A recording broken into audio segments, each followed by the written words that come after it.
What remains of a civilization when the voices are gone, the doors are sealed, and the dust remembers more than people do? This story follows one silent day among the forgotten houses of the Akkadian civilization, long after its glory faded but before memory fully died. From dawn to nightfall, the narrative drifts through abandoned courtyards, collapsed roofs, storage rooms, streets, and sleeping spaces once filled with ordinary lives. No gods will speak, no heroes will rise. Only walls, tools, and shadows will tell their quiet truth. The entire story unfolds within a single day, observed from afar, without dialogue, without urgency, designed to slow the mind and soften wakefulness. Before the sun reached the horizon, the forgotten houses of the Akkadian city remained suspended in a moment between night and memory. The air was cool and dry, carrying fine dust that had settled undisturbed through countless mornings. These houses, once arranged with intention and care, now stood in irregular silence, mud brick walls softened by erosion, doorways empty, thresholds worn smooth by feet that no longer returned.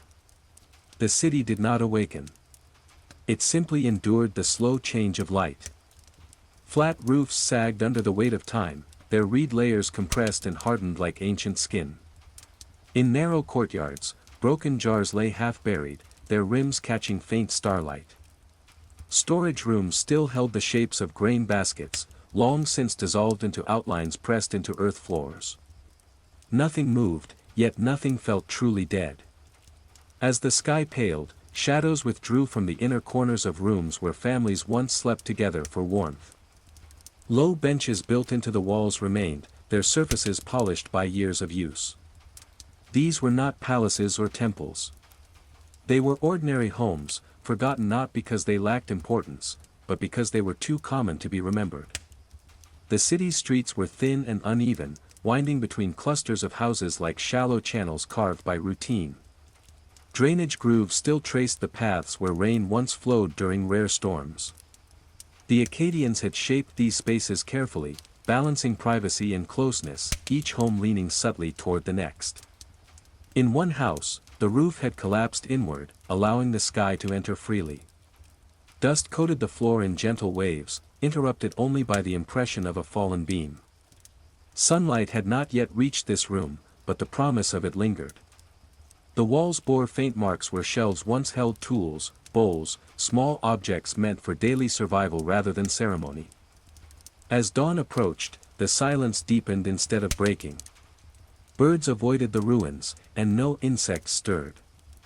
The stillness felt deliberate, as if the houses themselves were holding breath, waiting for the light to confirm that another day had arrived, not for people, but for memory. The first touch of sun appeared on the highest wall, revealing the warm ochre tone of the bricks.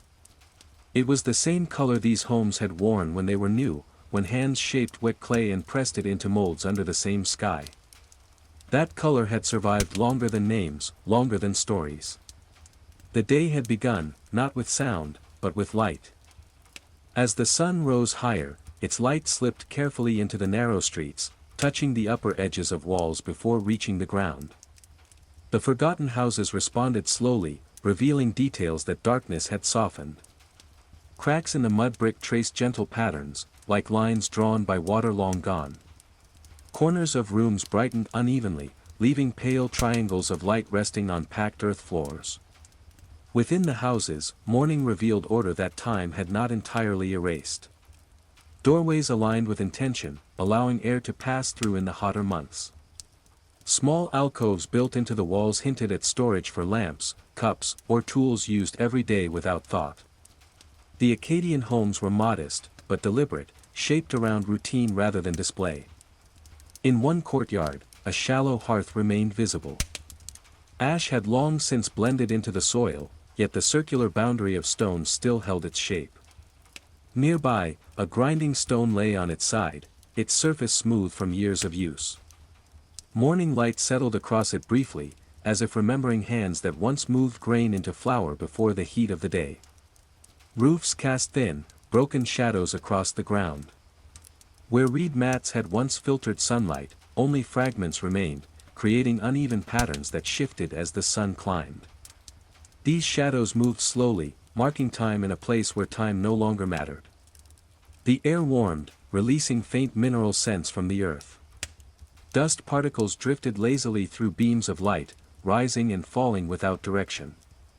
The houses absorbed the heat quietly, their thick walls built to protect against extremes. Even in abandonment, they performed their task faithfully. Some rooms remained darker than others. Inner chambers, once used for sleeping or storing valued possessions, resisted the morning. Light reached them only indirectly, softened by doorways and turns in the layout. These spaces felt heavier, as if they carried more memory than air. Floors bore subtle depressions where mats once lay, where bodies rested at night after long workdays. Outside, the streets remained empty, but not chaotic. The city's design held firm. Paths curved gently to follow terrain and drainage, guiding movement even in absence. Morning revealed how closely the houses leaned toward one another, sharing walls, sharing shade, sharing survival. No sound announced the hour. There were no footsteps, no tools striking stone, no voices rising with the sun. Yet the city did not feel unfinished. It felt complete in its stillness, as though its purpose had been fulfilled long ago and now it simply remained. As the morning matured, light filled most spaces fully. The forgotten houses stood open to the sky, their private interiors exposed without resistance. What had once been hidden for family alone now belonged to the day itself. The sun continued its slow ascent, patient and indifferent, illuminating rooms built for lives that had already passed beyond remembering. By the time the sun stood well above the horizon, warmth had fully entered the abandoned houses. The thick mud brick walls absorbed it gradually, holding the heat in a slow, steady way, just as they had been designed to do. This was the hour when the city would once have been alive with quiet labor, when movement shifted from indoors to shade. Now, only temperature changed. Light pressed deeper into rooms, flattening shadows and revealing the textures of age. The bricks showed fingerprints frozen in clay, impressions left by workers who shaped each block by hand. These marks remained clearer than any written record, surviving not because they were important, but because they were accidental. In one house, a storage room opened toward a narrow courtyard. Its floor was uneven, shaped by years of weight placed and removed. The outlines of large jars were still visible, circular scars pressed into the ground. These jars had once held barley, dates, oil, sustenance measured not in abundance, but in careful balance. The room felt restrained, built to protect contents from heat and moisture, a silent guardian of survival. Courtyards grew brighter as the sun climbed. Their walls reflected light inward, concentrating warmth. Drainage channels cut into the earth hinted at rare rains that once cooled these spaces briefly. The Akkadians had prepared even for what came infrequently, shaping their homes with patience learned from the land. The roofs, though broken, still cast protective shade along certain edges. Where beams remained, they formed dark stripes across walls, steady and unmoving. These lines marked hours without sound, tracing the sun's progress more honestly than any instrument. The air inside the houses became heavy and still. No breeze reached the deeper rooms. Dust settled and did not rise again. The silence thickened, pressing against the walls as firmly as the heat. Some houses leaned into one another, sharing structural support. Cracks followed these seams, but the connection endured. These were homes built not to stand alone, but to exist as part of a whole. Even in collapse, they suggested cooperation rather than isolation. In the brightest spaces, color emerged more strongly. The earth floors shifted from gray to warm brown. Walls glowed softly, their original tones briefly restored. This was the moment closest to how the city once looked at midday, when light erased mystery and exposed routine. Yet something essential was missing. The houses were complete, but inactive. They waited for nothing and no one. Their purpose had already been fulfilled, and the heat only emphasized that finality. As the sun continued upward, the city surrendered fully to the day. The forgotten houses held the warmth without protest, remembering how to endure, even when there was nothing left to protect. As midday approached, shadows retreated toward the bases of walls, growing smaller and more concentrated. The forgotten houses stood exposed beneath the full weight of the sun. Roofless rooms filled with light from above, their boundaries defined more by memory than structure. The city no longer offered shelter, only endurance. The heat became steady and unyielding. Mud brick surfaces dried further, shedding fine grains that slipped silently to the ground.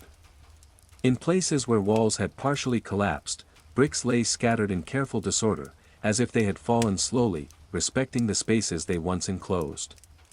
Within one narrow house, the central room opened directly onto the street. Its threshold was worn into a shallow curve, shaped by countless steps crossing in and out. That curve remained smoother than the surrounding ground, proof that repetition leaves a deeper mark than intention. Midday light rested there briefly, illuminating a boundary that no longer separated private from public. Inner rooms grew dimmer by contrast. With the sun nearly overhead, light entered them less directly, turning corners and doorways into soft gradients. These spaces felt cooler, not by design now, but by accident. The architecture continued to function long after the lives it served had vanished. A collapsed stairway led nowhere, its steps half buried and uneven. It once connected the ground floor to a roof used for drying food or sleeping beneath stars. Now it offered only the idea of upward movement. Light touched the uppermost step, then withdrew, leaving the rest in shadow. In courtyards, the earth cracked slightly under the heat. Small stones embedded in the ground absorbed warmth and released it slowly, radiating upward. These spaces were built to be lived in, to host meals, work, rest. At midday, they would once have been empty, avoided until the sun softened. Now they waited endlessly. The city's layout revealed itself most clearly at this hour. Without long shadows to blur edges, the geometry of daily life became visible. Rooms aligned with necessity. Walls followed habit. There was no excess. Every space served a purpose that did not require explanation. No sound interrupted the stillness. Even the wind avoided the ruins. The silence at midday felt complete, pressing down as heavily as the light above.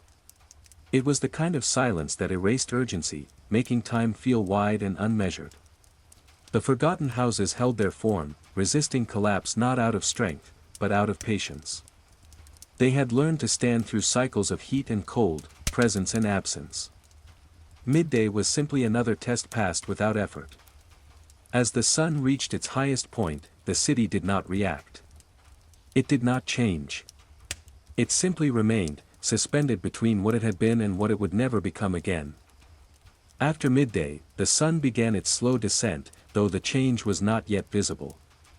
Heat lingered heavily in the forgotten houses, clinging to walls and floors as if reluctant to leave. The afternoon did not announce itself with motion or sound. It arrived as a pause, extended and unbroken. Light softened slightly, losing the harsh edge it held at noon. It slid along surfaces instead of pressing down upon them. In rooms open to the sky, brightness became gentler, allowing textures to emerge again. The roughness of brick, the fine cracks in plastered walls, the uneven grain of wooden remnants all became visible without glare. Some spaces held the afternoon better than others. Narrow corridors trapped warmth, while wider courtyards released it slowly. The city's design responded subtly, revealing knowledge embedded in its layout. These homes had been shaped to endure long hours of heat, to stretch time rather than fight it. In one house, a low platform built along the wall remained intact. Its surface was smooth, shaped by sitting, resting, leaning. The platform cast a faint shadow now, longer than before, reaching across the floor like a quiet gesture. This was a place made for waiting, and it continued to wait faithfully. Dust lay undisturbed across thresholds. No breeze lifted it. Footprints had long since vanished, replaced by soft, continuous layers. The ground held no record of movement, only of stillness repeated over generations. Storage spaces revealed themselves in the afternoon light. Small rooms tucked away from the street, designed to preserve food and tools, remained cool by comparison. Their entrances were narrow, intentional, limiting the reach of sun. Even now, these spaces protected emptiness with care. The houses leaned inward, creating pockets of shade between them. These shaded strips shifted gradually as the sun moved, tracing invisible paths across the city. The movement was slow enough to feel imaginary, yet constant enough to mark time. The city seemed to rest in the afternoon, as if remembering how this hour once belonged to silence even when people lived there. Work paused, bodies withdrew, sound faded. That memory lingered, shaping the atmosphere long after its origin. Nothing aged faster or slower at this hour. Decay felt suspended, held in balance by heat and dryness. The houses neither improved nor worsened. They simply existed within the afternoon's extended breath. As light continued its gradual shift, the forgotten houses remained unchanged. The day moved forward without asking them to participate, and they accepted this with complete indifference. As the afternoon aged, the sun no longer stood above the city but began to slide across it. Light entered the forgotten houses at an angle now, reaching places that had remained dim throughout the day. Walls caught illumination unevenly, revealing surfaces untouched since morning. This sideways light softened the city's edges, restoring a sense of depth. Longer shadows returned, stretching across courtyards and narrow streets. They connected structures that had once been separate, binding walls, thresholds, and collapsed roofs into a single composition. The city felt momentarily whole again, not through repair, but through alignment. In one house, the light reached a corner where a shallow niche had been carved into the wall. Its interior glowed briefly, exposing faint discoloration where oil lamps had once rested. The niche served no purpose now, yet the light treated it as if it still mattered. The air began to shift. Heat loosened its grip slightly, releasing stored warmth from the bricks. The houses exhaled slowly, radiating what they had held all day. This exchange happened without sound, without movement, yet it altered the atmosphere gently. Streets that had seemed flat earlier gained texture again. Small rises and depressions cast shadows that emphasized their irregularity. These paths had been worn into shape by routine, shaped less by planning than by repetition. Evening light honored that history by revealing it. In partially collapsed rooms, beams of sunlight slipped through gaps in walls, creating narrow columns of brightness. Dust within these columns appeared briefly alive, floating upward and downward in slow, careless motion. This was the only visible movement in the city, delicate and temporary. The houses responded differently to the changing light. Some interiors brightened, others dimmed. The city shifted from exposure toward concealment, reversing the process that morning had begun. Privacy returned, though there was no one left to need it. A rooftop edge caught the sun and glowed warmly, its outline sharp against the sky. Below it, shadows gathered along the base of walls, thickening steadily. The day began to tilt toward evening without urgency. The forgotten houses did not resist this change. They accepted the light's departure as naturally as they had accepted its arrival. Time moved across them like a slow current, leaving no trace beyond the shape of shadow. As the sun continued its descent, the city grew quieter still, if such a thing were possible. The day leaned gently toward its end, and the houses prepared, as they always had, to hold the night. As evening approached, the light lost its intensity and gained warmth. The forgotten houses appeared less rigid, their edges softened by shadow and fading brightness. What had been clearly defined at midday now blended gently into surrounding space. The city seemed to relax, releasing the sharpness of the day. Walls reflected muted tones of gold and brown. The original color of the mud brick surfaced briefly, closer to what it had been when these houses were new. Erosion and damage faded into the background, replaced by a sense of coherence. For a short time, decay felt secondary to form. Courtyards filled with long, slanting light. Shadows of broken walls stretched across the ground, overlapping in slow patterns. These shadows moved almost imperceptibly, creating the only rhythm the city still possessed. Time became visible not through action, but through lengthening darkness. Interior rooms began to darken again. Light retreated from deep spaces first, leaving corners in quiet obscurity. These rooms had once welcomed the evening as a moment of gathering and rest. Now they simply accepted darkness without resistance. In one narrow passage, the light touched the floor in thin strips, broken by irregular stones. Each strip faded gradually, dissolving rather than disappearing. The passage felt suspended between use and abandonment, belonging fully to neither. The air cooled slightly, easing the tension that heat had held throughout the day. Surfaces released their warmth slowly, offering it back to the open air. This exchange felt deliberate, measured, as though the city remembered how to transition into night. Rooflines stood out against the changing sky. Where roofs had collapsed, the openings framed patches of pale blue turning toward gray. These openings invited the evening in, erasing the boundary between inside and outside. Streets grew darker along their edges, light remaining only in the center where the sky was still visible. The layout of the city guided the evening, directing shadows into familiar shapes. Even without inhabitants, the architecture continued to organize experience. No new sounds emerged. The stillness remained complete. Evening did not awaken life here, it only deepened the quiet. The houses waited, not expectantly, but faithfully, as they had learned to do over centuries. As the sun approached the horizon, its light thinned further. The forgotten houses stood ready to surrender the day, holding on to its last warmth as night quietly prepared to arrive. Dusk arrived without ceremony. The sun slipped lower, and the forgotten houses felt the change before it was fully visible. Light weakened, becoming less direct, less certain. The city's surfaces absorbed the final warmth of the day, holding it carefully as the air cooled. Colors softened further. Browns faded toward gray, and the warm tones of the bricks lost their glow.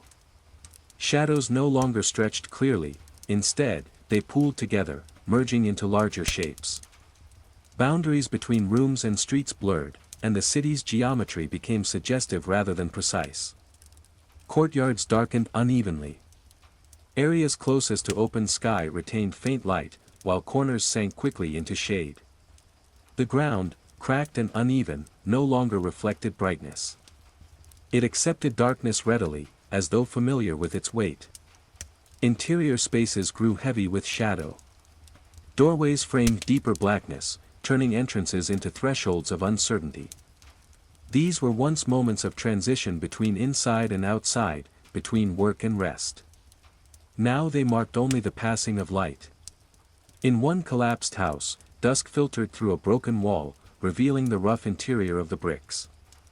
Their edges appeared softer in the dimness, less fractured. The damage of centuries seemed gentler at this hour, partially concealed by the failing light. The air continued to cool. Heat released from the walls rose briefly, then disappeared into the open sky. The houses did not trap warmth overnight. They shared it, allowing temperatures to equalize, restoring balance after the long day. Streets lost their definition first. Without direct light, they became shallow depressions rather than pathways. Their curves remained, but only faintly, remembered more than seen. Movement through the city would now require memory rather than sight. The sky above the ruins shifted toward muted blue and gray. Through open roofs and collapsed ceilings, this color filled interior rooms, turning them into shallow pools of twilight. Inside and outside merged completely. Dusk did not bring activity. It did not invite return. It simply marked the city's final transition away from the day. The forgotten houses stood unchanged, their forms dissolving gently into the coming night. As the last trace of sunlight withdrew, the city entered a state it knew well. Darkness approached not as an end, but as a familiar presence, settling quietly among walls that had waited for it countless times before. Twilight deepened gradually, spreading evenly through the forgotten houses. The remaining light no longer came from the sun, but from the sky itself, diffused and directionless. This light entered every open space equally, flattening contrasts and softening edges until the city appeared almost weightless. Walls lost their height. Rooflines blended into the dimness.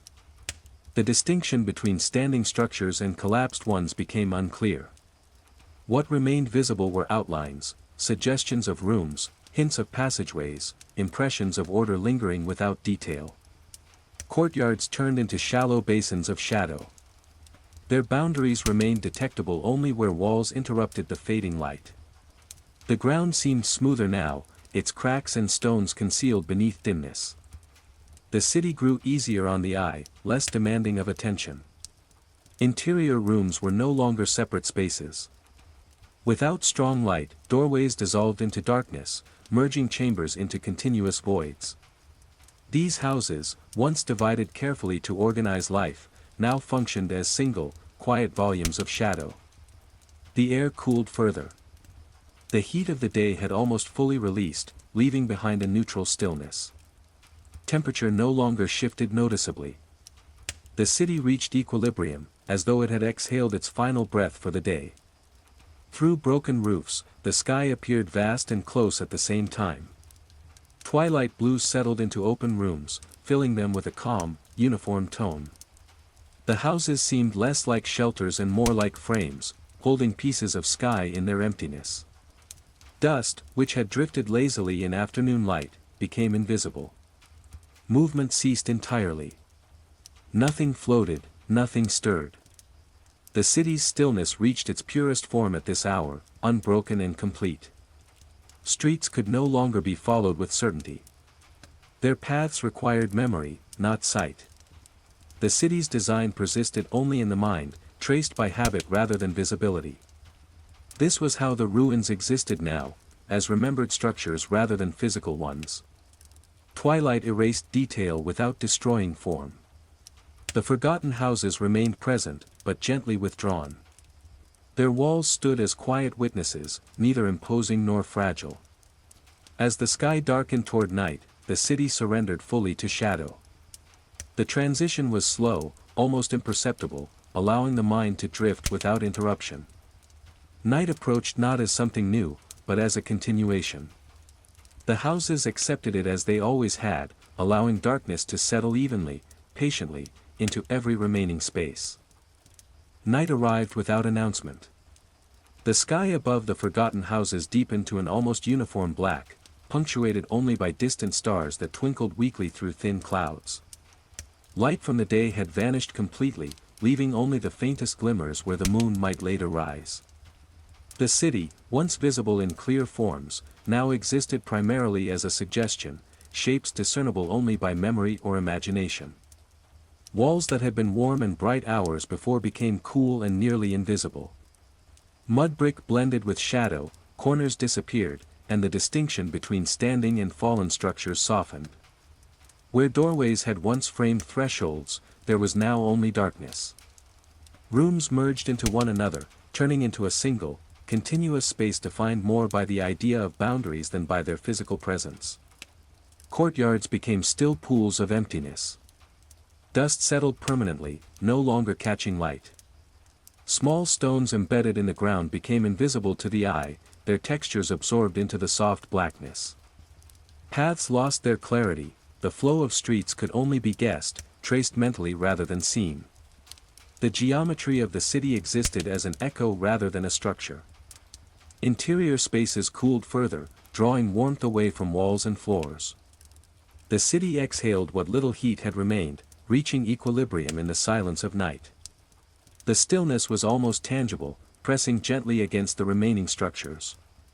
There was no wind to disturb it, no sound to intrude.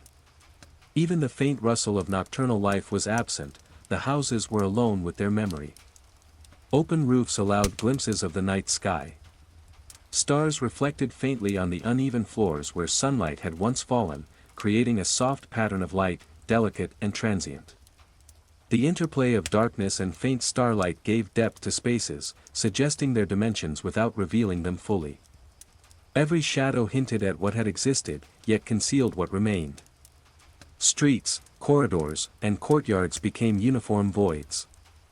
Their shape was remembered more than seen, as though the city now existed primarily in thought. The careful alignment of homes, the intentionality of walls and thresholds, persisted invisibly, embedded in the very earth beneath collapsed roofs. Night allowed the essence of the city to emerge while erasing its form. Even small details, niches in walls, remains of storage jars, impressions of mats on floors, vanished into darkness. The city held them gently, preserving their memory for anyone patient enough to imagine them, but revealing nothing to casual perception. Time seemed suspended, night was both static and infinite. In this complete quiet, the forgotten houses achieved their closest approximation to life. Not in motion, not in sound, but in endurance. Night did not demand their attention. It only wrapped them in an equal measure of obscurity and presence. They waited, as they always had, fully unobserved yet entirely aware of themselves, holding one last trace of a day that no longer existed. Deep in the night, the forgotten houses of the Akkadian city seemed to dissolve further. The darkness was nearly complete, punctuated only by distant stars that provided faint, cold glimmers. The city's walls, once sharply outlined in sunlight, were now indistinct, merging into shadow and earth. Shapes persisted only as memory suggests, hints of spaces that had been carefully crafted centuries ago. Courtyards were indistinguishable from interior rooms. The earth, cooled by hours of night, lay uniform beneath collapsed beams and scattered bricks. Dust settled like invisible snow, softening every surface, erasing the traces of day. Paths, once worn by foot and purpose, could be followed only by remembering where they had led. The city existed less as physical reality now than as the echo of its past. Inside houses, corners lost their definition. Alcoves, niches, and platforms blended into surrounding darkness. Rooms, which had once organized life and routine, became a single void. The city's architecture survived as concept, not structure, the idea of separation and design lingering where sight could no longer confirm it. Walls radiated the last of the day's heat, now cooled to match the night air. Even the thickest mud brick no longer held warmth, everything existed at equilibrium. The air itself seemed heavier, pressing silently into rooms and corridors. There was no sound to disturb it, not even the faintest breeze wandered here. The city rested, unobserved, in absolute stillness. Through collapsed roofs, the night sky remained visible. Stars were small, distant, and indifferent. Occasionally, a cloud passed overhead, blotting out faint light entirely. These moments created a subtle rhythm, a slow pulse to a night otherwise unmoving. Openings framed these glimpses, turning rooms into shallow voids filled with the impression of sky rather than material form. Every detail of the day had vanished or blended. Floors were smooth, walls featureless. The smallest remains of human presence, jars, benches, traces of mats, had lost their individual identities. Only the overall shapes of spaces remained, faintly hinted at by accumulated dust, fallen beams, or the occasional protruding brick. The streets, narrow and winding, no longer guided the eye. Their curves existed more in thought than in reality. The city's plan, its meticulous arrangement of houses, passages, and courtyards, could be traced mentally but not seen. Night reduced everything to abstraction, leaving only the memory of structure. In this deep hour, the forgotten houses seemed to pause entirely. They no longer resisted collapse, yet they endured. They had survived centuries without need, waiting for darkness to arrive and fold them into quiet. Night had claimed them gently, and they accepted it as they always had, still, patient, and completely unobserved. Late at night, the forgotten houses seemed almost weightless. Even the tallest walls, once firm and imposing, blended seamlessly with shadow. The boundaries between structures became suggestions rather than solid forms. Rooflines disappeared entirely in places where beams had fallen or crumbled, leaving only hints of verticality against the deep black of the night sky. The earth cooled further, reaching a steady, neutral temperature. Floors, courtyards, and streets lost all contrast. Cracks and depressions, so visible during the day, vanished under the uniform darkness. Only imagination could trace the worn paths between doorways, the shallow depressions where grain jars had once rested, or the faint curves of stairs that led nowhere. Inside the houses, rooms lost their distinctiveness entirely. Alcoves, niches, and storage spaces merged into single dark voids. Walls that had once guided movement and action now framed emptiness. Doorways were perceptible only as subtle gaps in the black mass. The city existed entirely as negative space, outlined by what was absent rather than what remained. Occasionally, faint starlight filtered through gaps in collapsed roofs. This light was weak, fragile, and inconsistent, casting tiny, trembling points across the earth floors. Dust remained motionless, invisible in the sparse illumination, holding the silence in place. Even the air felt heavier, as though the city itself absorbed it, maintaining stillness with perfect fidelity. The streets, long avenues of repetition and routine, lost all clarity. Without sunlight or moonlight, curves and intersections became mental constructs rather than physical guides. The layout of the city persisted only as memory, embedded in the rhythm of walls leaning against one another, in the spacing of doorways, and in the faint impression of human habitation that lingered after centuries of abandonment. Some walls had partially crumbled, yet their remaining fragments merged into shadow. Collapsed roofs became indistinguishable from standing ones. Even corners of rooms, which had once defined space with precision, faded into the overall darkness.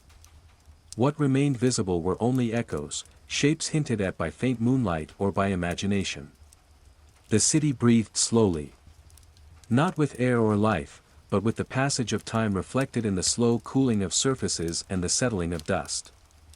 Night claimed everything without urgency. There was no sound, no movement, no presence, only the patient endurance of structures that had outlasted human memory.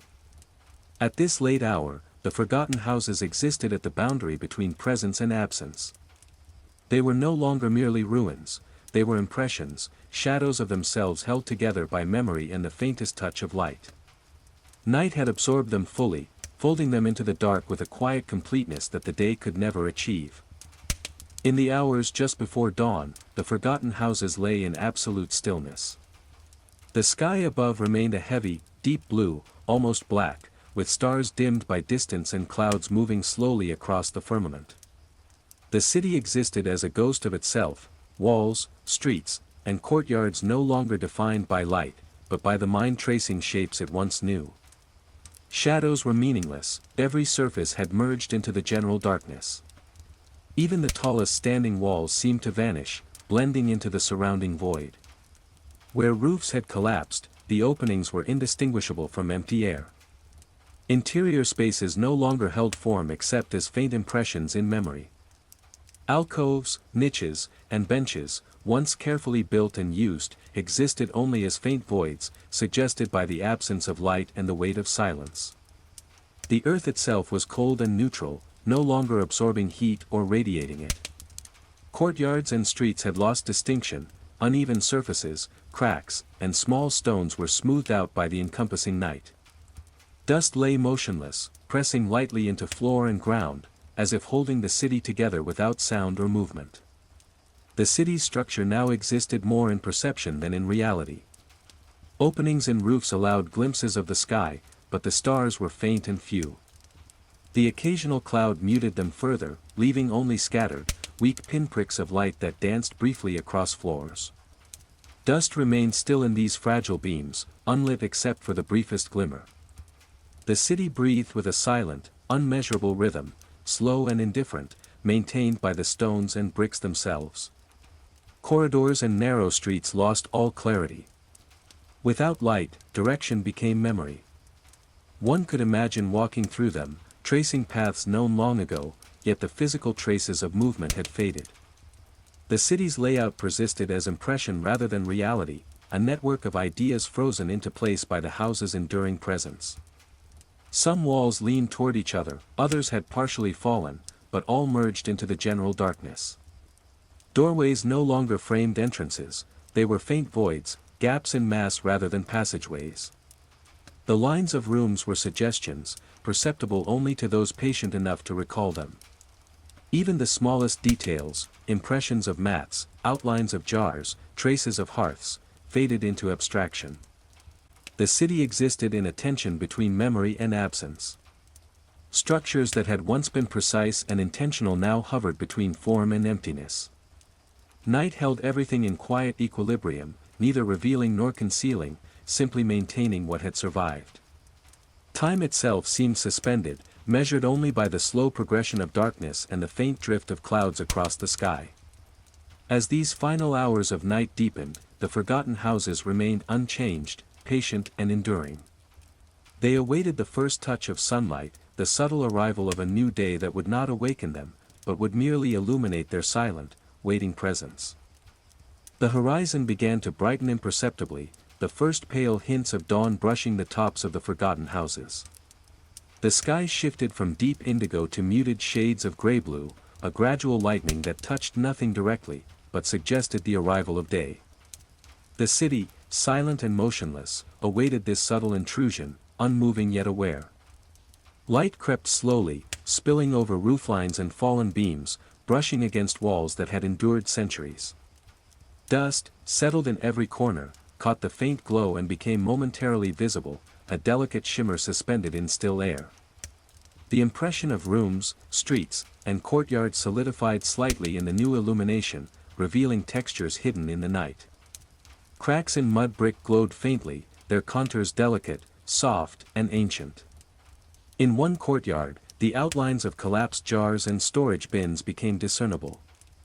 Their edges were softened by centuries of erosion, yet the early light revealed them clearly, if only briefly. This space, once alive with the clatter of daily tasks and the rhythm of family life, now held stillness so complete it seemed deliberate, almost ritualistic.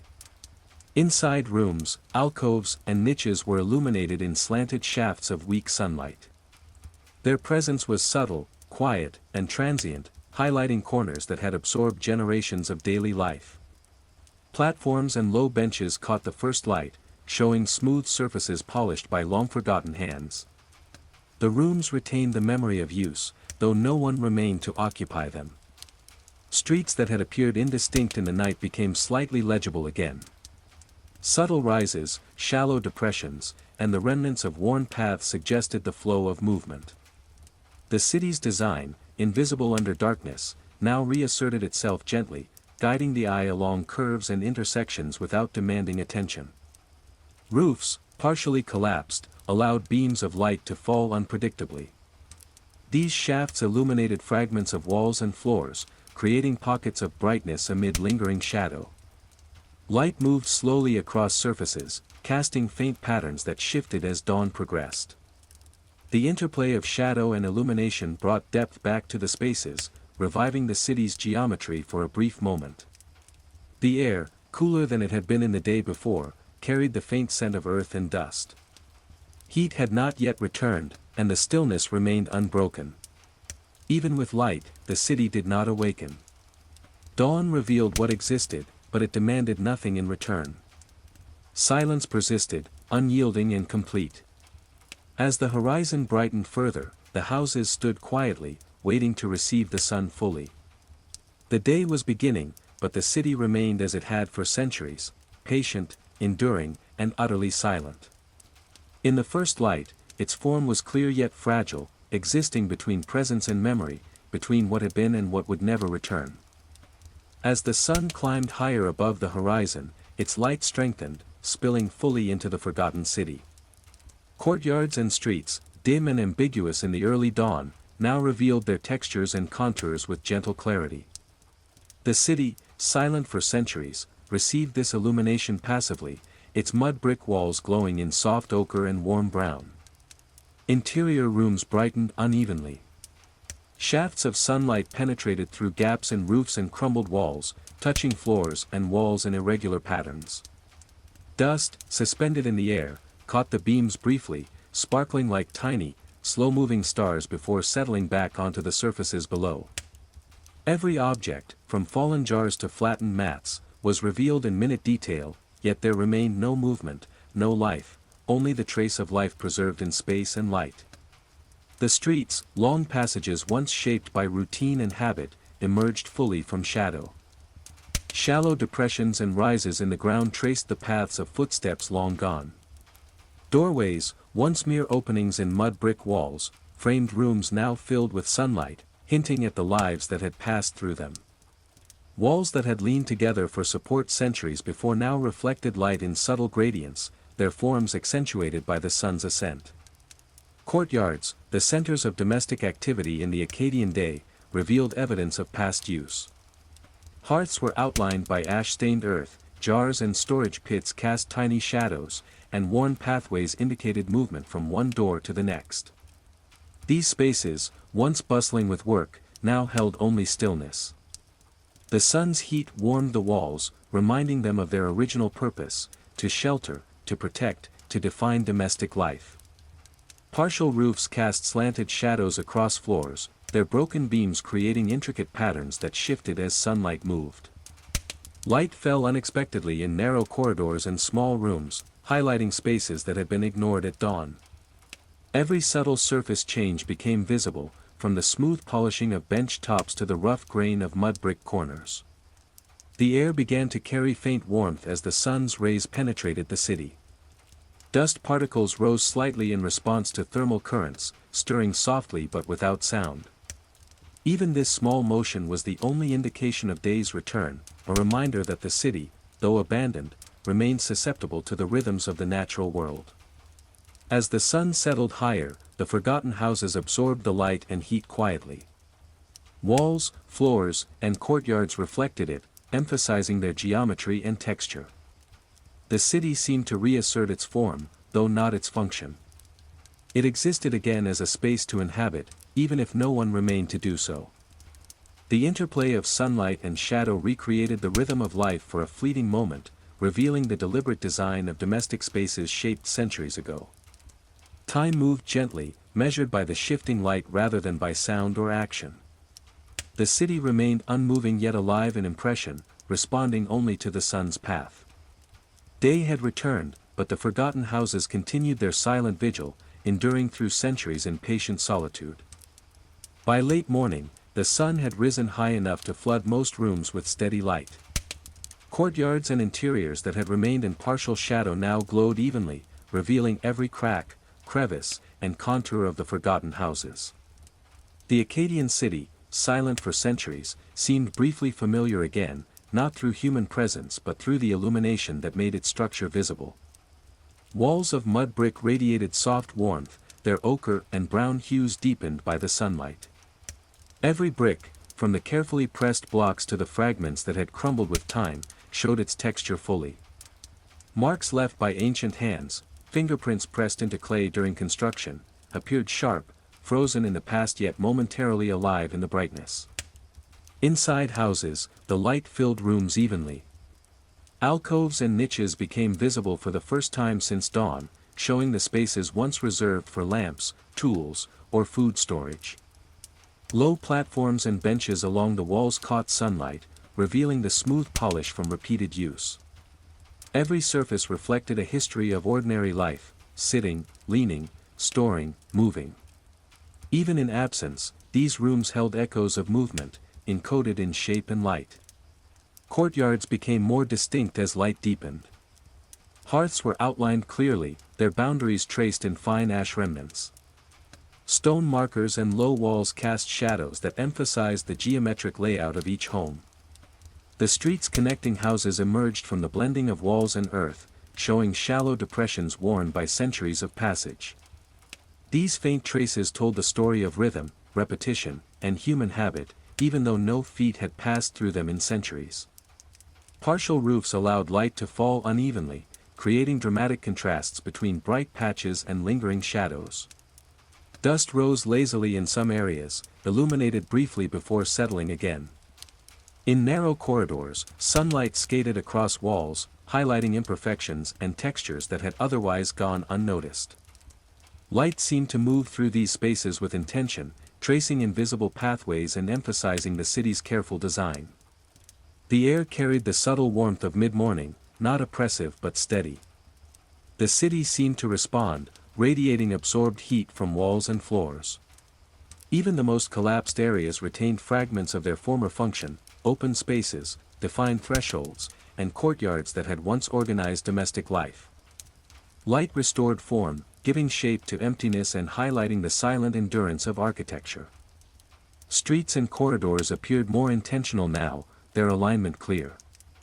The city revealed the logic behind its layout: narrow passages connecting homes, open courtyards for work and rest, storage areas placed for convenience and protection.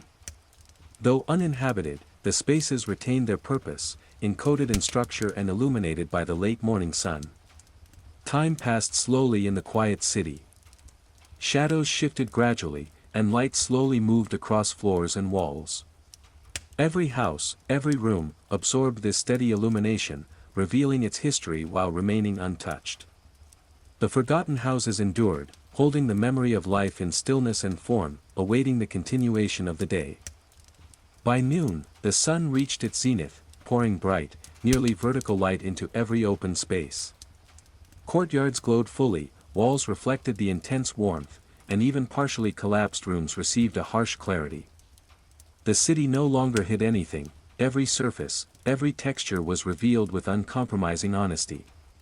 Dust and fine sand shimmered in the sunlight, floating in fleeting currents before settling again, highlighting the stillness of the city in motionless motion. Interior rooms felt harshly illuminated, as beams of light penetrated through gaps in roofs and walls. Shadows were short and concentrated, sharp against the sunlit surfaces. Every detail, the rough surfaces of mud brick, the impressions of hands on clay, the faint stains from long-decayed contents, was exposed, emphasizing the meticulous construction of ordinary life long past. The sun revealed patterns invisible in dim light: cracks aligned along load-bearing walls, thresholds worn smooth, floors uneven but intentional. Courtyards shone with harsh brilliance. The outlines of hearths, storage pits, and sunken paths became distinct, the geometry of domestic spaces fully legible. Stones and bricks glowed warm against the dry earth. Even fallen beams cast brief shadows before disappearing under the intensity of direct light. These spaces, once active with daily tasks, grinding grain, arranging food, tending fires, now held only the echo of their past, laid bare in sunlight. Partial roofs created sharp contrasts: beams and remaining tiles cast linear shadows across floors, breaking the space into patterns of light and dark. The interplay revealed architectural intention, highlighting spaces once private, once communal. Alcoves, niches, and low benches along walls caught intense light, showing both their form and the evidence of repeated use, the human touch frozen in absence. The streets, narrow and winding, appeared fully for the first time since dawn. The subtle rises and depressions, traces of movement, were evident under the vertical sun. Even in abandonment, their function became clear, guiding movement, directing shade, organizing daily life. Their curves and connections told stories of routine, repeated for generations, now visible only to light and memory. Air remained still and dry, carrying faint heat radiating from sun-baked walls. Dust motes drifted slowly, catching brief sunlight before settling again. The city absorbed the sun without resistance, every surface storing and reflecting the day's energy. Even the ruined sections, collapsed roofs, fractured walls, participated in this illumination, their forms emphasized and transformed by the stark brightness. Time was marked only by the slow movement of the sun across the rooftops. Shadows shifted imperceptibly as noon stretched, yet the city's quiet endurance remained. The houses, though empty, seemed alert in the clarity, fully revealed yet unchanged. In this zenith of sunlight, the Akkadian city existed both in form and in memory, alive in its geometry even without a living soul to witness it. As the afternoon progressed, the sun began its slow descent, and light shifted from the harsh vertical glare of noon to softer, slanting beams. The forgotten houses, fully revealed at zenith, now received illumination that caressed walls and floors rather than exposing them. Shadows stretched, lengthening gradually, softening edges, and revealing subtle textures invisible at noon. Courtyards became dynamic in their contrasts. Bright light touched the center, warming the earth and stones, while walls and corners sank into shadow, creating quiet pockets where detail was subdued. Collapsed jars, low benches, and remnants of hearths caught faint sunlight, highlighting their form without revealing every imperfection. The city seemed to breathe under the gentle gradient of light. Inside rooms, light now entered at angles that emphasized depth. Niches and alcoves became more noticeable as their interiors were half-lit, half-shadowed, showing the contrast between open space and protective wall. Platforms along walls glowed softly, the evidence of countless human touches visible only in fleeting beams that moved with the sun.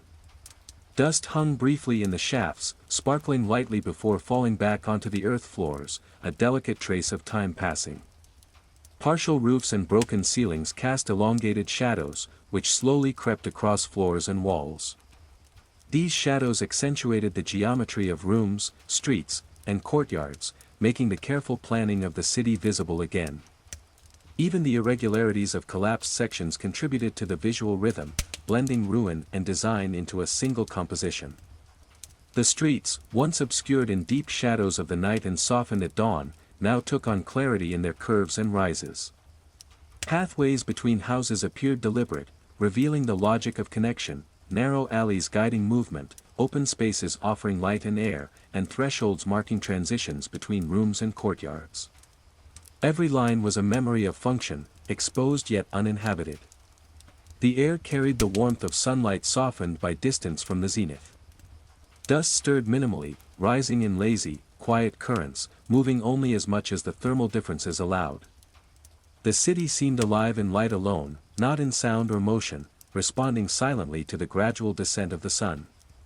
Partial walls and leaning beams caught angled light, revealing their textures in subtle relief. Cracks, worn edges, and the unevenness of mud brick became evident, showing both age and the careful craftsmanship embedded in construction. The interplay of light and shadow now highlighted depth and volume, giving a three-dimensional quality to the silent ruins. Time passed gently, measured by the movement of elongated shadows and the gradual warming and cooling of surfaces. The city remained unchanged in structure but alive in perception, as sunlight sculpted it anew. Early afternoon allowed the Akkadian houses to exist fully in their geometry, their enduring stillness softened by the gentle light of a sun beginning its slow departure. By mid-afternoon, the sun had moved farther west, casting long, warm shafts of light across the city. The forgotten Akkadian houses, patient through centuries, responded subtly to this new angle, as if awakening for a brief moment within the day's slow rhythm. Shadows stretched across floors and streets, creating bold silhouettes that outlined doorways, walls, and collapsed roofs with striking clarity. The interplay of warmth and shadow gave depth to spaces that had seemed flat at noon, emphasizing the geometry of the city in delicate relief. Courtyards glowed softly, the earth absorbing the sun's lingering warmth and reflecting it in muted tones of ochre and brown.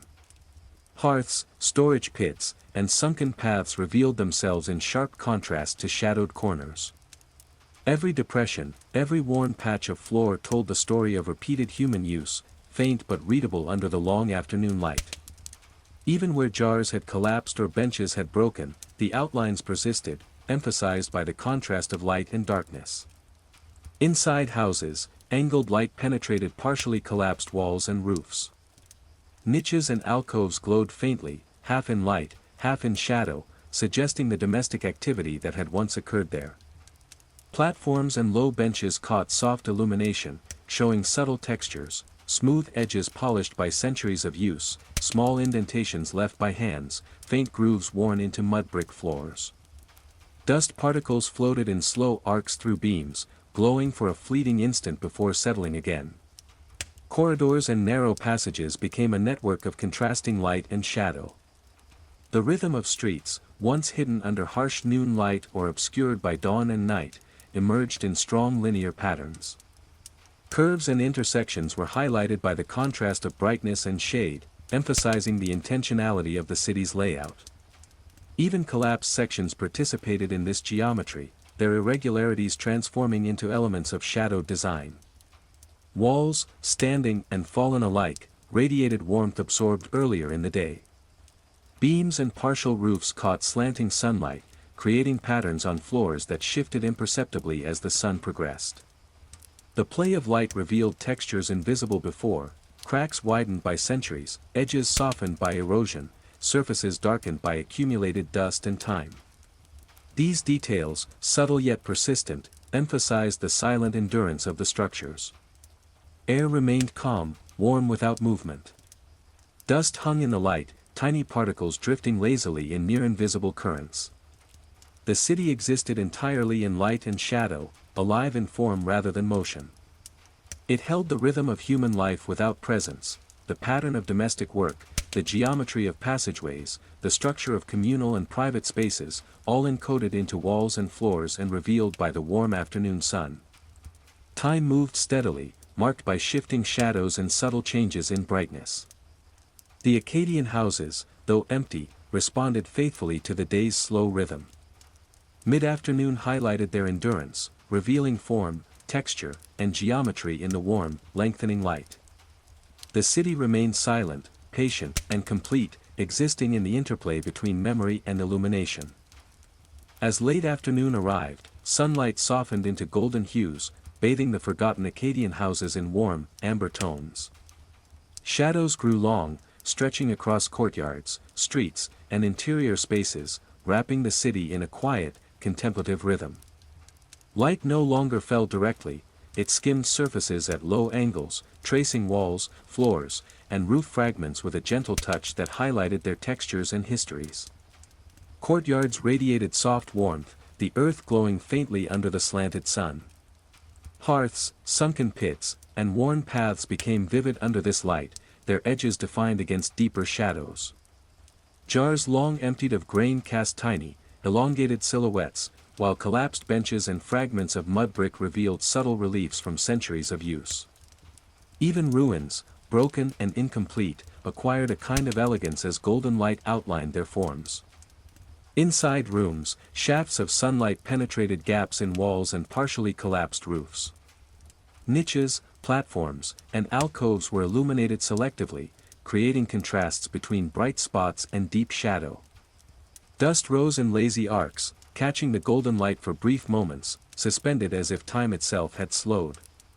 The play of illumination rendered textures sharply, fingerprints pressed into clay, small cracks in mud brick, faint depressions worn into floors. Streets became rivers of light and shadow. Narrow alleys between houses glowed intermittently, while walls cast long, dark silhouettes that guided the eye through the city's geometric logic. Even collapsed structures contributed to the composition. Broken walls and beams formed shadowed lines that complemented illuminated areas, revealing the intentional layout of domestic spaces and courtyards. Partial roofs and leaning beams caught the sunlight at shallow angles, their surfaces glowing warmly. The cracks and imperfections of centuries were highlighted, yet softened by the amber tint, lending a sense of aged grace. The interplay of warm light and cool shadow emphasized the endurance of the structures, fragile, yet unwavering through time. The air carried gentle warmth, subtly rising from sun-warmed walls and floors.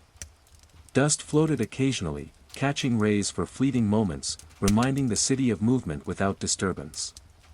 The silence remained unbroken, complete, and infinite. There was no presence except for the passing sun, which orchestrated the rhythm of light and shadow across the ruins. Time unfolded slowly, measured only by the shifting angles of light and the lengthening shadows that crept through corridors, across courtyards, and along streets. Late afternoon revealed the Akkadian houses not merely as ruins, but as preserved memories, enduring in form, texture, and geometry. Golden light accentuated both their fragility and their resilience, wrapping the city in a quiet warmth that felt eternal. The forgotten city existed fully in this hour, neither alive nor dead, but perfectly still, an archive of human life encoded into walls, floors, and shadows, waiting patiently as the sun prepared to descend further. As the sun approached the horizon, the light transformed into a rich, molten gold tinged with crimson, spilling across the forgotten Akkadian houses. Shadows stretched to their longest lengths, wrapping the city in a warm, slow embrace. Walls, floors, and courtyards glowed in deep, saturated tones, emphasizing textures that had remained hidden in softer afternoon light. Every surface, cracked and weathered, seemed momentarily reborn in the fiery hues of sunset. Courtyards were illuminated unevenly. Sunlight slanted through openings in collapsed roofs and broken walls, falling across hearths, sunken storage pits, and worn pathways. The golden red rays accentuated imperfections, small chips in mud brick, depressions in floors, remnants of daily life etched into surfaces centuries ago. Even ruins that had lost form became dramatic silhouettes against the radiant light. Interior rooms became a delicate balance of brilliance and shadow. Niches and platforms were bathed in fiery highlights, while corners sank into deep, cooling darkness. Dust particles hovered like tiny sparks, glowing briefly before drifting back to settle silently. The city's geometry, once rigid and precise, now flowed softly in the interplay of fading light and deepening shadow. The streets, narrow and winding, were transformed. Curves and intersections were traced in elongated shadows, creating a dynamic pattern across courtyards and alleys. Partial walls and leaning beams formed intricate silhouettes, merging ruin with architectural design. Every shadow told the story of structure and erosion, of order and decay existing simultaneously. Walls radiated warmth accumulated over the day, but the cooling air of evening softened their intensity. The contrast of sunlit surfaces and shadowed walls highlighted depth, giving volume and presence to spaces that had been empty for centuries. Even where roofs had fully collapsed, the outlines of rooms became clear through the dramatic interplay of light and shadow. The sky above glowed with fading reds and golds, reflected faintly on open floors and inside partially collapsed rooms. Light slipped through cracks and gaps, tracing patterns that shifted imperceptibly as the sun sank lower. The city seemed to hold its breath, suspended in the slow unfolding of color and shadow, as if aware that this final illumination of the day was transient. Air remained still and dry, carrying faint warmth from sun-baked walls and courtyards. Dust floated only briefly in small currents, catching light like tiny embers before settling again. Silence was complete, absolute, unbroken. The city existed entirely in the perception of form, color, and shadow, waiting quietly as the day surrendered to night. As the sun descended further, the Akkadian houses stood in their most dramatic state of illumination. Gold and crimson touched every corner, emphasizing endurance, geometry, and memory. The city existed in both light and shadow, fully revealed yet untouched, patient and eternal, preparing to yield to the encroaching darkness of evening. As the sun disappeared below the horizon, the Akkadian city of forgotten houses transitioned into the quiet of early night. The sky deepened to indigo, streaked with faint remnants of sunset, a thin crimson glow fading in the west. Stars began to emerge, sparse and distant, and for the first time, silver light from the moon filtered through openings in collapsed roofs and shattered walls. This pale illumination was cool and subtle, casting gentle highlights across surfaces long bathed in gold and red. Courtyards, once radiant under the sunset, were now cloaked in partial darkness. Moonlight touched hearths, sunken pits, and worn pathways with delicate, shimmering reflections. Dust that had settled in the afternoon and evening caught the faint beams, floating slowly, almost imperceptibly, before descending again. The soft moonlight gave a new rhythm to spaces, revealing form in a calm, quiet manner rather than in brilliant clarity. Inside houses, niches, platforms, and low benches were outlined in faint silver. Corners remained deep in shadow, yet the faint light hinted at their presence. Walls that had glowed warmly during the day now appeared cooler, softened in tone, their texture less distinct but still readable by memory.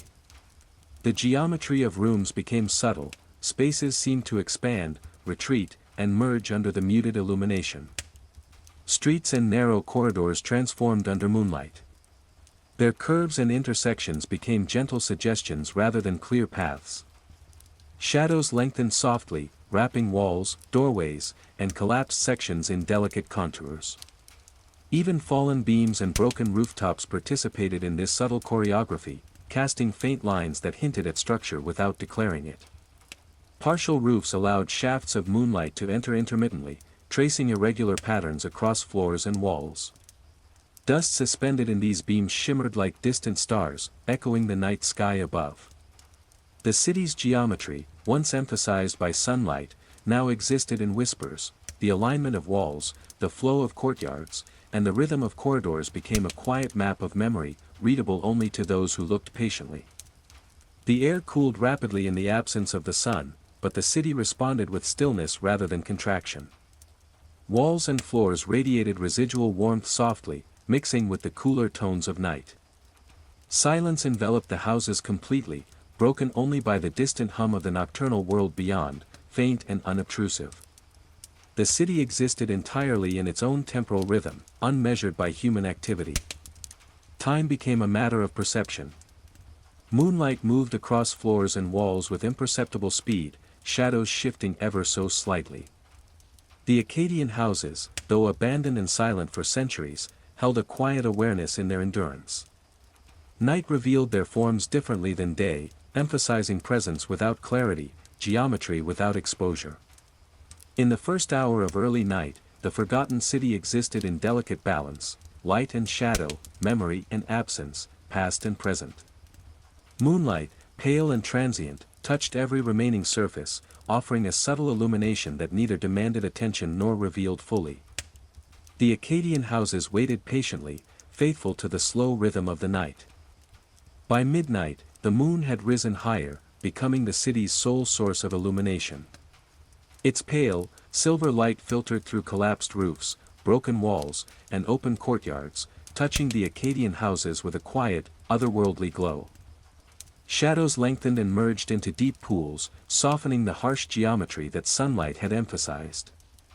The city no longer revealed itself fully, it existed as suggestion and memory, outlines and impressions suspended between form and darkness. Courtyards glimmered faintly under the moon's touch. Hearths, sunken storage pits, and worn paths became visible only as subtle contrasts of light and shadow. The long absence of human life was apparent, dust lay undisturbed, fine particles hanging briefly in the silver shafts before settling again. Each illuminated fragment spoke of centuries of stillness, of domestic spaces frozen in time yet momentarily alive under moonlight. Inside rooms, niches, alcoves, and platforms were revealed partially, highlighted only where moonlight could penetrate. Corners remained deep in shadow, hiding details entirely. Surfaces that had been warm and vibrant during the day now appeared cool and almost monochrome, their texture softened by the muted illumination. Even collapsed sections, once dramatic in sunlight, became gentle silhouettes, their edges blurred in silver light. Streets and narrow alleys became corridors of contrast. Light falling through openings traced long, delicate lines across floors and walls, guiding the eye through the city's silent plan. Intersections were subtly highlighted, curves and depressions made visible not by direct illumination, but by the way shadows fell around them. Even ruined walls contributed to this soft geometry, shaping light and shadow like brushstrokes on a canvas. Partial roofs allowed the moon to strike rooms unpredictably, creating pockets of gentle brightness amid darkness. Dust motes drifted lazily, catching light momentarily and vanishing again, like fleeting memories.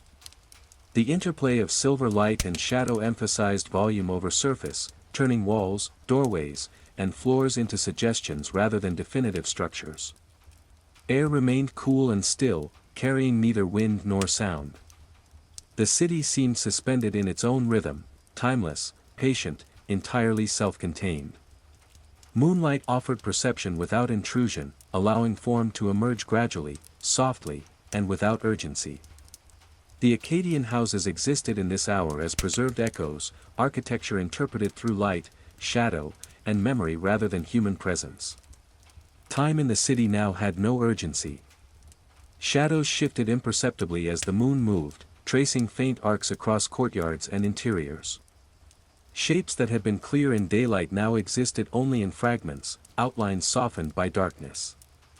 Every space, from the smallest niche to the largest courtyard, was defined as much by absence as by presence. In the depth of midnight, the city reached a state of quiet equilibrium. Moonlight illuminated, shadows concealed, and the forgotten houses endured. The geometry, the textures, and the memory of life persisted in silver relief. The Akkadian city existed fully in absence, alive in perception, waiting for the night to deepen further. In the deep hours past midnight, the moon drifted westward, its silver beams growing fainter as clouds moved across the sky. The forgotten Akkadian houses, once softly illuminated, now sank further into darkness. Light touched only the highest points of collapsed roofs or the edges of standing walls, while the rest of the city seemed to dissolve into shadow. Shapes, once hinted at, became vague, ephemeral. Rooms, courtyards, and streets existed more as ideas than as physical forms. Courtyards were muted, their hearths and sunken storage pits barely perceptible. Dust lay still, motionless, unmoved by wind or activity. Even the faint glow that had revealed textures, cracks, and worn surfaces during the night now disappeared. The city contracted under shadow, compressing visually into dark, undefined masses. Only memory or imagination could reconstruct the spaces that had been revealed in moonlight. Inside houses, alcoves, niches, and low platforms were almost entirely lost to darkness. Doorways, walls, and interior corners merged into a continuous void, the distinction between rooms erased. Partial roofs cast shadows so deep they seemed to absorb the remaining light, making collapsed spaces indistinguishable from intact ones. The city existed entirely in absence, preserving form only in suggestion. Streets and alleys became abstract lines in shadow, their curves and depressions remembered rather than seen. The geometric layout of the city persisted invisibly, defined by walls, thresholds, and faint impressions in the earth rather than by illumination. Even collapsed structures contributed to the pattern, their silhouettes blending into the encompassing darkness. The air carried the coolness of deep night. Temperature had equalized across walls, floors, and courtyards. No current stirred, no sounds echoed.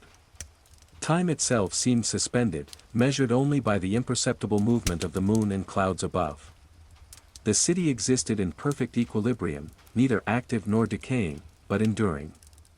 Small openings in roofs allowed fleeting slivers of dim light to enter, barely touching the earth or walls before vanishing.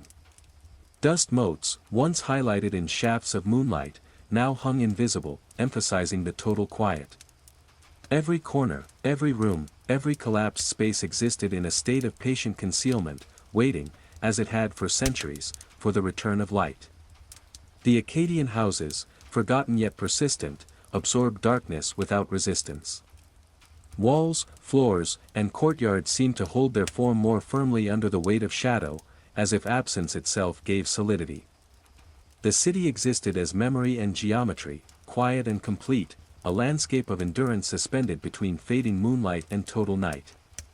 In this late hour, the forgotten city reached a profound stillness. Moonlight had retreated, leaving the ruins shrouded in near-total darkness. Yet in the absence of illumination, the Akkadian houses endured, silent, patient, timeless, and awaiting the slow arrival of a new day. Hours before sunrise, the Akkadian city remained steeped in deep shadow, yet the sky began to hint at change. A faint, cold glow appeared along the horizon, pale and diffuse, brushing the tops of collapsed roofs and standing walls with the first suggestion of light. The city remained silent, motionless, and indistinguishable in most places, but the mind could sense the slow approach of day through this subtle, emerging illumination. Courtyards lay mostly in darkness, but edges of walls, broken jars, and shallow hearths caught the earliest glimmers, reflecting them softly. Dust, long settled through night, hung faintly in the air, illuminated only in narrow shafts where the pre-dawn glow pierced gaps in roofs. These tiny highlights suggested the outlines of floors, pathways, and walls, hinting at the city's structure without revealing full detail. Inside houses, niches and alcoves remained shrouded, yet low platforms and walls near openings became faintly perceptible. Shadows were soft, indistinct, and elongated, stretching across interiors like thin fingers of gray. Light did not define, it merely suggested. The geometry of rooms, thresholds, and passages emerged slowly, visible more through perception than direct illumination. Streets and alleys were almost completely dark. Their form existed in memory and suggestion, reinforced by faint edges catching the growing sky's glow. The layout of the city, so clear under the sun and moon, now persisted as impression, a network of connected voids, courtyards, and narrow paths etched into earth and brick, waiting to be reawakened by light. Partial roofs allowed occasional beams of the first week light to reach the interior floors, highlighting dust motes and irregularities of surfaces. Collapsed sections were revealed as blurred shapes, indistinct and quiet, contributing to the overall impression of endurance rather than activity. The ruins existed in abstraction, shapes hinted at but never fully clarified. The air carried the chill of night, cool and motionless. Surfaces absorbed this coolness evenly, temperature gradients were subtle. Time seemed suspended. The city held its breath, neither moving nor decaying, merely waiting for the sun to return. The pre-dawn light was gentle, patient, and unhurried, preparing the ruins to be illuminated gradually, as if teasing the memory of a day long gone. Even in this faint glow, the Akkadian houses retained their presence. Walls, floors, and courtyards suggested structure, endurance, and history. Shadows were long, soft, and incomplete, yet they gave weight to spaces. The city existed at the threshold between night and day, neither fully hidden nor revealed, suspended in a quiet tension of anticipation. In this pre-dawn hour, the forgotten city seemed to awaken only in memory and perception. The faintest light, almost imperceptible, touched surfaces gently, hinting at geometry, texture, and form. The Akkadian houses, patient as ever, endured silently, awaiting the slow approach of morning to restore clarity and warmth to their forgotten spaces. At last, the horizon began to glow with the true light of dawn. The Akkadian city, quiet through night and pre-dawn, slowly received the first full rays of the sun. Golden streaks filtered through partially collapsed roofs and gaps in walls, brushing floors, courtyards, and streets with gentle illumination. Shadows were still long but began to retreat as the day's clarity expanded across the ruins. Courtyards emerged fully from darkness.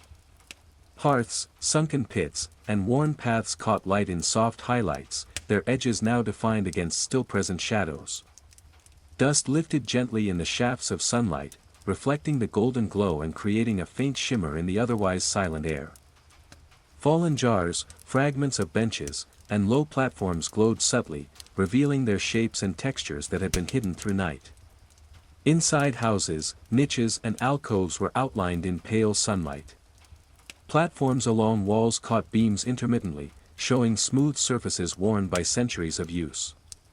Shadows softened, emphasizing depth rather than harsh lines. The geometry of rooms, once obscured by darkness, began to emerge, faintly illuminated yet still mysterious in corners where the sun had not yet reached. Streets and narrow corridors began to regain form. Curves and intersections appeared as light crept over their surfaces, revealing shallow depressions and rises that had guided countless footsteps in ancient days. The layout of the city, hidden for hours in darkness, reasserted itself slowly, the first rays of sun tracing the logic of domestic spaces and communal areas. Partial roofs and leaning walls became dramatic under the slanting sunlight. Broken beams cast long shadows that stretched across floors, creating patterns that highlighted the deliberate architecture of the city. Cracks, worn edges, and faint grooves in mud brick revealed their textures subtly, showing centuries of weathering and human touch, preserved in silence. The air, cool from night, began to warm under the sun's gentle arrival. Dust rose occasionally, catching light for a fleeting moment before settling again.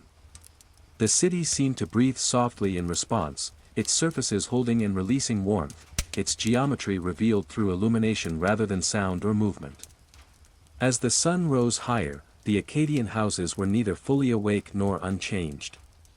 Light revealed their endurance, the intricacy of their planning, and the traces of life once lived within their walls. Courtyards glowed, rooms were outlined, streets traced, and shadows slowly shortened.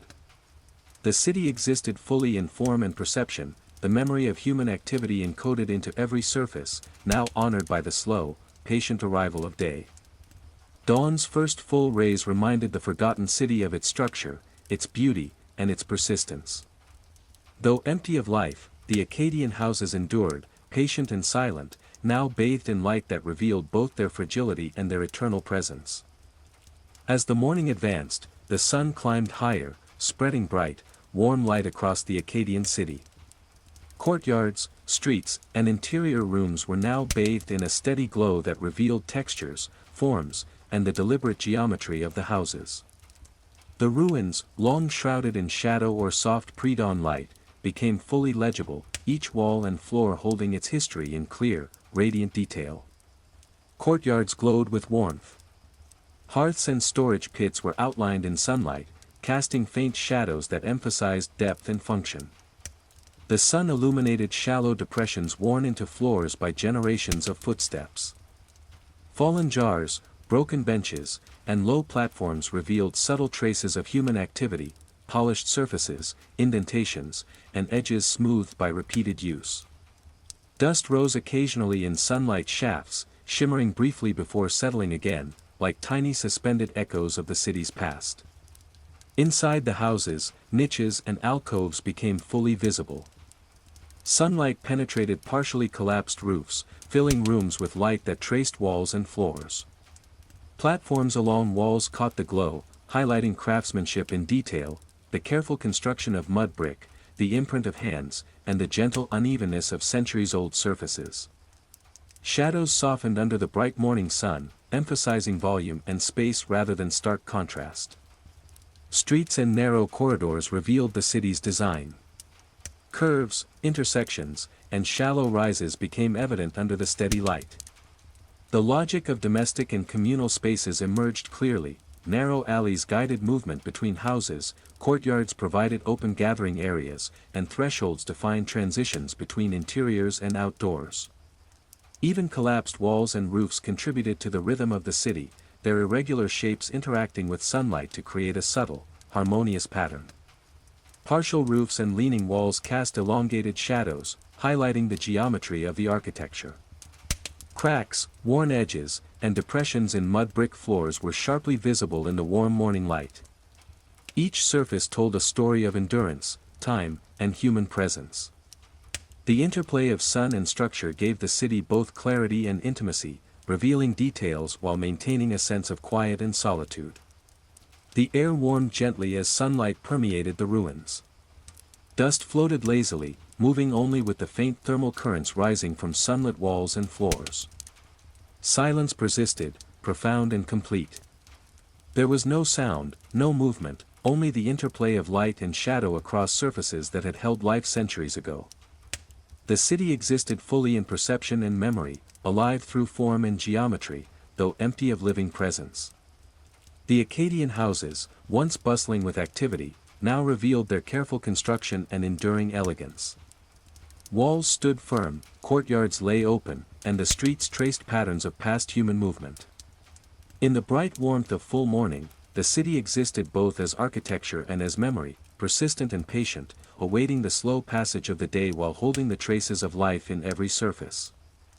By midday, the sun hung high in the sky, pouring bright, sharp light across the Akkadian ruins.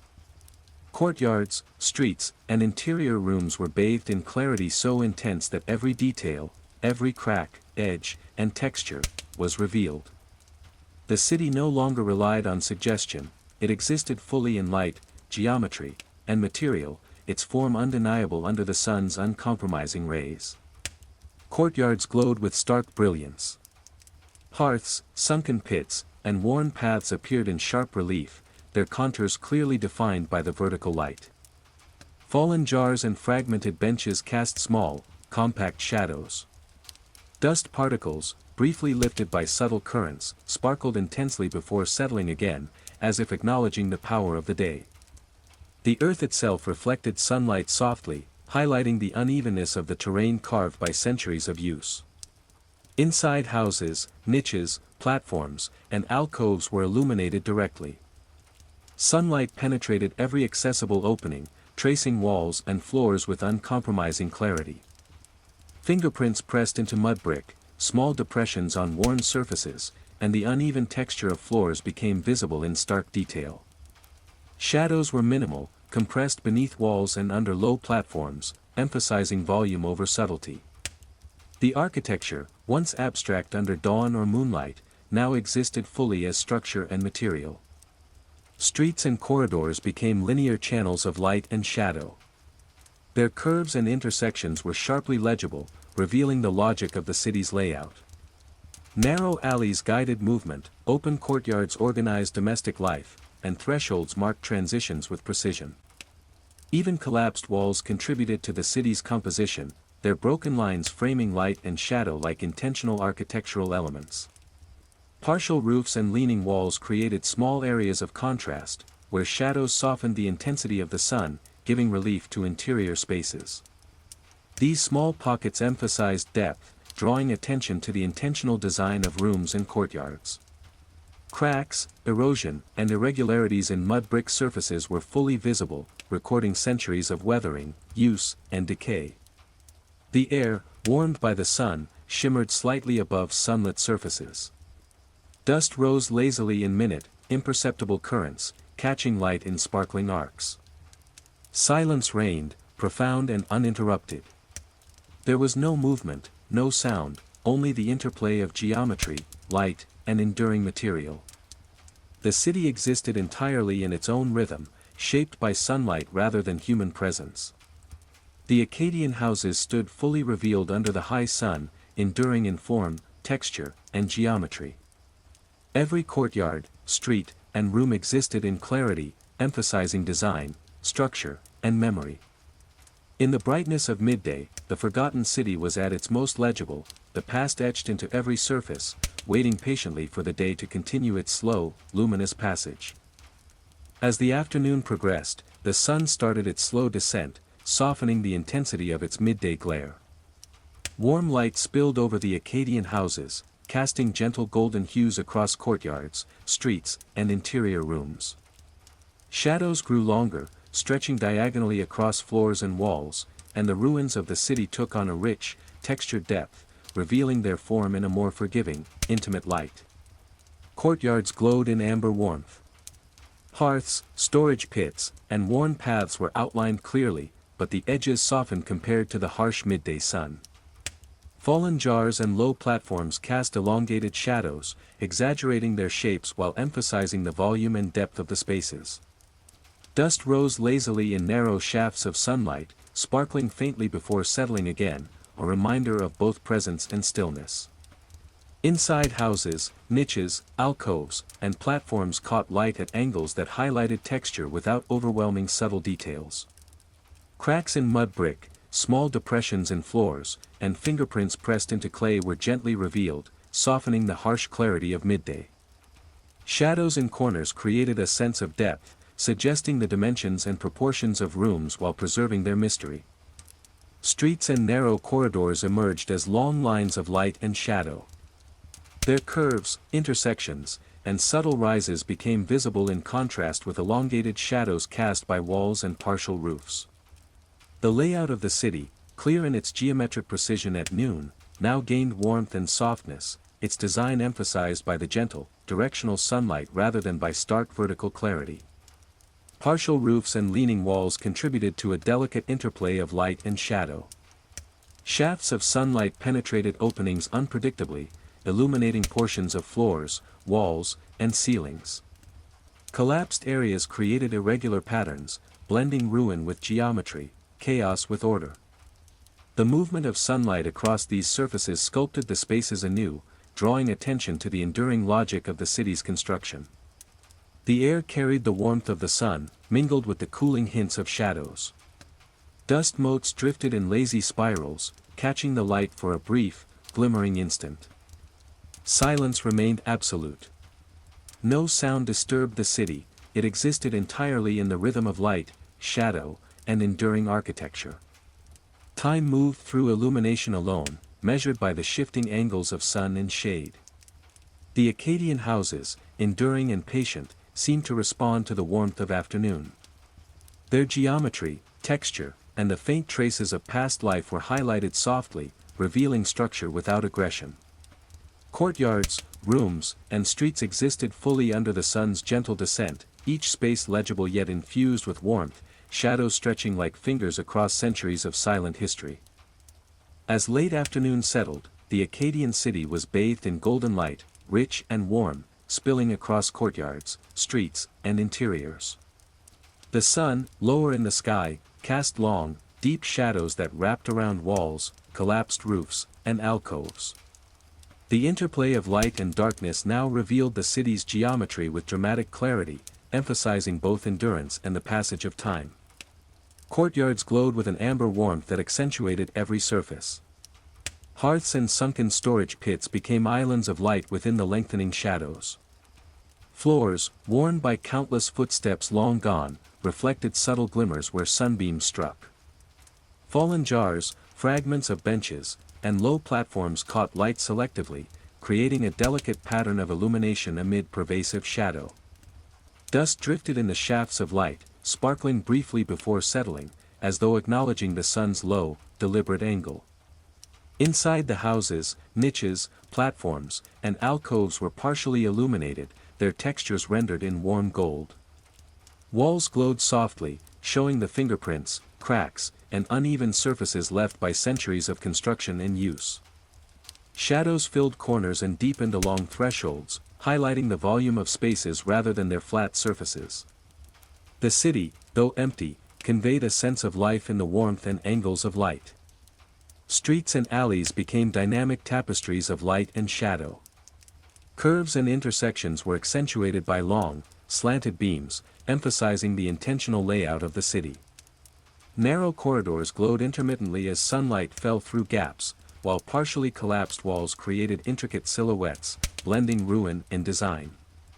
Even the rough, eroded edges of walls participated in this visual rhythm, their textures enriched by contrast.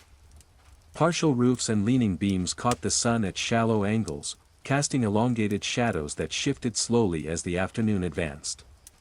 Light revealed both beauty and decay, cracks, worn edges, and eroded surfaces were highlighted with a warmth that softened their harshness. The city's structure, exposed fully to the golden light, appeared both fragile and enduring, a testament to centuries of patient persistence. The air carried warmth from sunlit walls and floors, contrasting with cooler pockets of shadow. Dust hung in the still air, illuminated briefly in sunbeams, then disappearing again. Silence enveloped the ruins completely, broken only by subtle thermal currents that moved through courtyards and corridors. Time seemed to slow, measured by the shifting interplay of sun, wall, and shadow.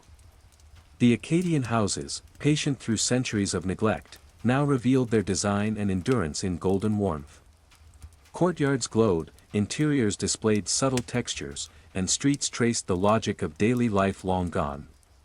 Light and shadow merged to emphasize both geometry and mystery, allowing the city to exist fully in form, memory, and perception, waiting for evening to deepen its drama further. As the sun dipped toward the horizon, the Akkadian city transformed into a landscape of deep reds and burnt golds.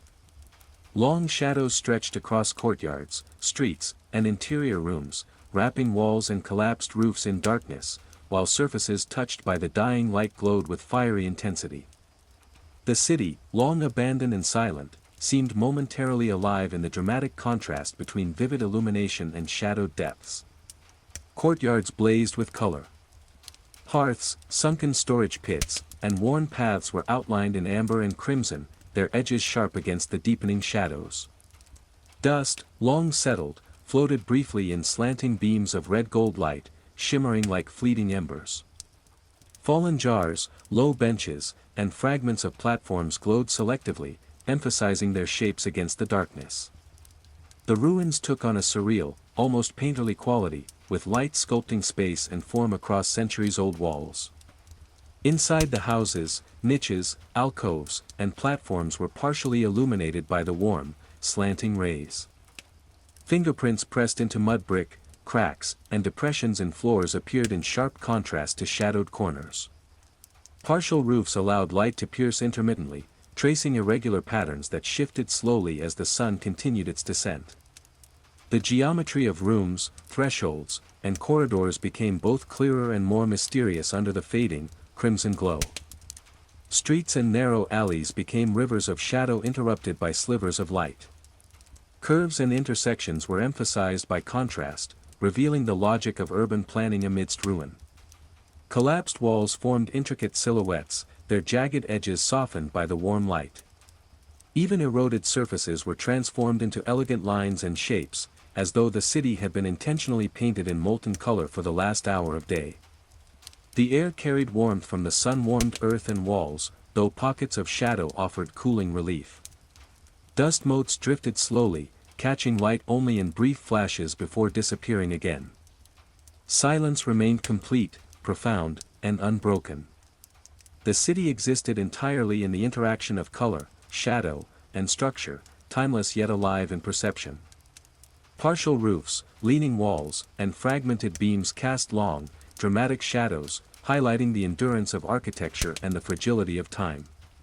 Cracks and worn surfaces were gilded by the slanting sun, showing centuries of weathering as part of the city's enduring beauty. Light and shadow danced across the ruins, emphasizing the persistence of form even in absence. As sunset deepened, the Akkadian houses stood in a balance between vivid illumination and shadow, geometry and memory. Courtyards glowed, corridors traced patterns, and rooms revealed textures in fleeting, dramatic flashes. The city, abandoned yet full of history, existed fully in the fiery light of the setting sun, patient and eternal, waiting for night to reclaim its spaces. As darkness settled over the Akkadian city, the first moonlight began to spill across the ruins, pale and gentle against the deep crimson traces of sunset. Courtyards, streets, and interior rooms shifted from fiery color to soft silver, and the city's features were subtly redefined. Shadows lengthened and merged, softening edges while faintly revealing textures and forms previously hidden in darkness. The transition from day to night brought a quiet rhythm to the city, as if it exhaled after centuries of stillness. Courtyards glimmered under the moon, hearths and sunken pits catching delicate highlights. Paths worn smooth by long-forgotten footsteps emerged faintly from shadow.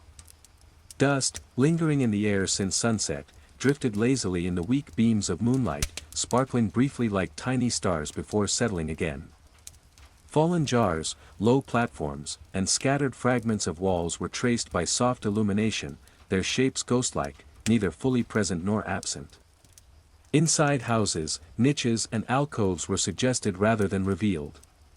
Platforms along walls caught faint silver light, showing subtle textures while leaving corners and thresholds in near darkness.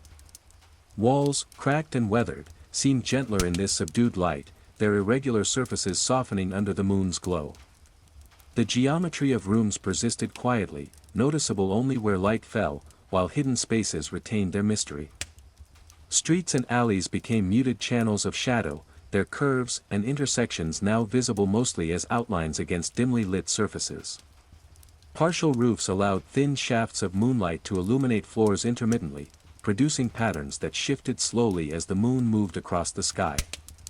Collapsed walls and leaning beams contributed to the visual rhythm, turning ruin into poetry of shadow and silver light. The air was cool and still, carrying only the faint trace of warmth left from the sun.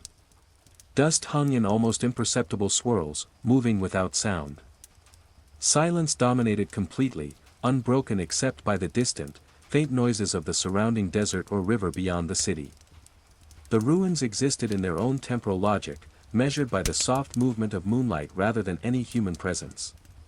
Partial beams and wall edges caught the moonlight sporadically, creating small, delicate contrasts. Cracks in mud brick, eroded edges, and impressions on floors were hinted at in these pale highlights, preserving memory without exposure. The city existed in balance, geometry suggested but not declared, form implied rather than fully revealed. In this early night, the Akkadian houses remained patient and enduring. Courtyards, streets, and interiors were partially visible, touched by silver light that emphasized structure, memory, and silence.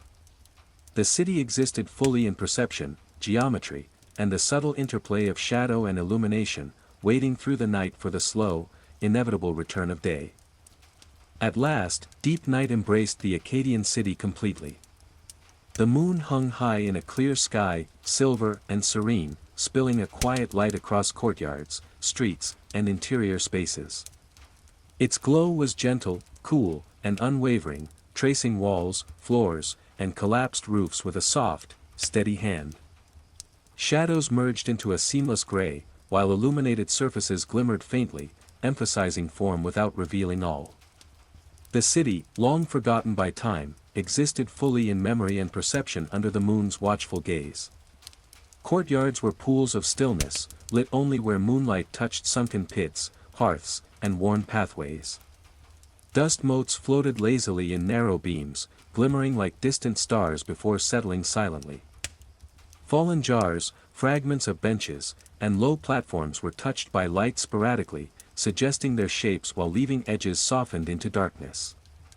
Every object, every ruin, existed in quiet equilibrium between illumination and shadow.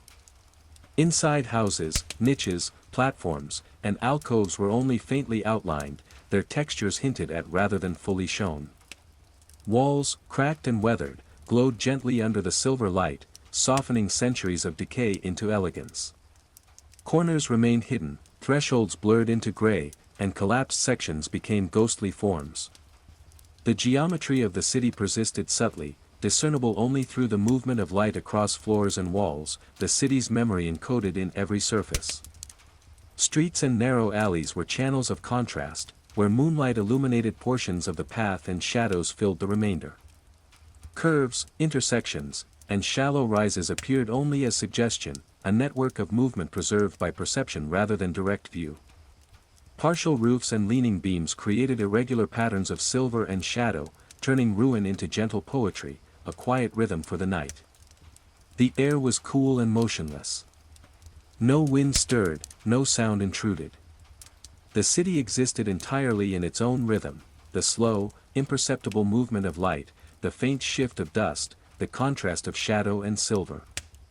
Time had become fluid, measured only by the gradual arc of moonlight and the subtle illumination of surfaces. The city breathed silently, patient and enduring, its history held entirely within form, space, and memory. The Akkadian houses, long abandoned yet resilient, stood complete in their nightly state.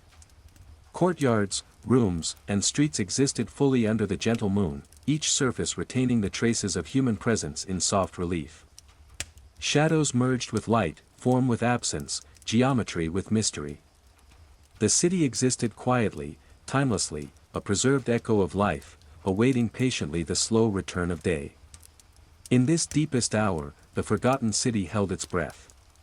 Moonlight fell steadily, highlighting geometry, endurance, and texture, yet preserving the sacred silence of absence. The Akkadian ruins, resilient through centuries, existed fully as memory, architecture, and perception, silent, eternal, and completely whole.